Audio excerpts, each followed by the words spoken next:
Si on ne sait pas ce qu'on cherche, on ne peut pas le trouver. Quand on parle d'emploi, vous croyez que c'est juste aller trouver une opportunité, quelqu'un qui te signe un contrat, qui te paye de l'argent tous les mois, vous cherchez une bonne opportunité comme ça. Mais ça, c'est pas le travail. C'est parce que ce que vous attendez du travail est faux que vous ne le trouvez pas. Ça n'existe pas. Quand je vois les chercheurs d'emploi raisonner, ils prennent les patrons pour des cons. Si les patrons étaient aussi cons que les demandeurs d'emploi le pensent, ils ne pourraient pas devenir riches et devenir des patrons. La plupart d'entre vous, quand vous cherchez de l'emploi, vous attendez que les employeurs fassent des choses que vous n'êtes pas prêt à faire et que vous n'auriez pas fait à leur place. Tu cherches de l'emploi, tu dis oui, ils ne veulent pas donner des opportunités aux jeunes. Pourquoi toi tu ne donnes pas des opportunités aux plus jeunes que toi? Pourquoi tu n'es pas assez con pour prendre des jeunes qui ne te servent à rien dans ton quartier et qui vont te faire l'honneur de t'appeler patron, qui viendront passer leur journée chez toi, à ne te servir à rien, mais qui diront qu'ils sont au boulot, à ne rien t'apporter, mais qui diront qu'ils sont au boulot pour leur distribuer 3 000 francs par mois. Pourquoi tu n'es pas assez con pour faire ça? Pourquoi vous pensez que les patrons devraient être 100 fois plus cons pour vous donner 300 000 francs à ne rien foutre, à ne servir à rien, parce qu'ils ont envie de donner une opportunité à la jeunesse? Pourquoi il va te donner l'emploi? Parce que toi tu en as besoin. Qu'est-ce qu'il a à cirer de ce que toi tu as besoin de l'emploi? Toi tu t'occupes des jeunes plus jeunes que toi qui sont dans ton quartier, qui ont besoin d'expérience. Si tu en as à cirer, c'est ton problème. Si toi tu ne t'en préoccupes pas parce que tu es trop malin pour jeter ton argent, pourquoi tu penses que les patrons sont assez cons pour le faire? S'ils étaient cons comme ça, ils allaient avoir des milliards. Tu ne vaux rien, tu n'apportes rien, tu ne sers à rien. À la question concrète de savoir, si je te recrute tout de suite, tu veux gagner combien? Par exemple, tu dis 100 000 francs. Je dis ok, démontre-moi que tu me rapportes plus de 100 000 francs par mois. Je ne suis pas sûr que deux d'entre vous puissent me le démontrer là. Démontre-moi, je ne dis pas dis-moi,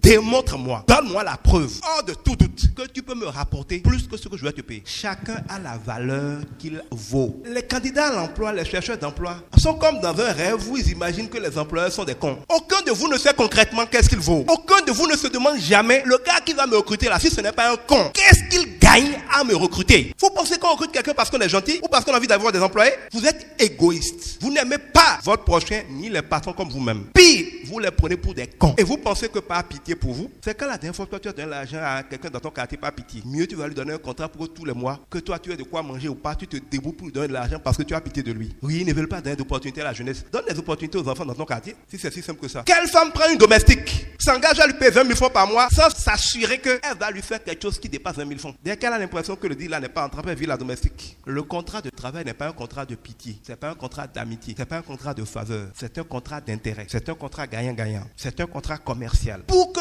quelqu'un te donne un emploi, ça n'a rien à voir avec la pitié, rien à voir avec les opportunités pour la jeunesse, rien à voir avec les discours creux et menteurs, ça a à faire avec le bon sens. Tu vaux quoi? Si quelqu'un te recrute, c'est parce qu'il est convaincu qu'en lui coûtant 100 000 francs, il va tirer de toi au moins 500 000 francs chaque mois. C'est la seule chose qui détermine l'emploi. Tout le reste, c'est du bavardage. CV, nombre d'années d'expérience, tout ça là. Ce n'est qu'une manière de dire quelles sont les caractéristiques d'une personne qui risque de pouvoir mettre rentable. La seule chose qui intéresse un recruteur, c'est qu'est-ce que tu lui rapportes. Vous voyez, dans le fond, c'est simple, mais on vous met à l'école. Vous perdez votre temps. Licence, master, doctorat, vous perdez votre temps à ramasser des papiers. Vous avez déjà vu quelqu'un manger un papier? À part les souris et les cafards, qui mangent du papier? Jeune enflammé après le bout.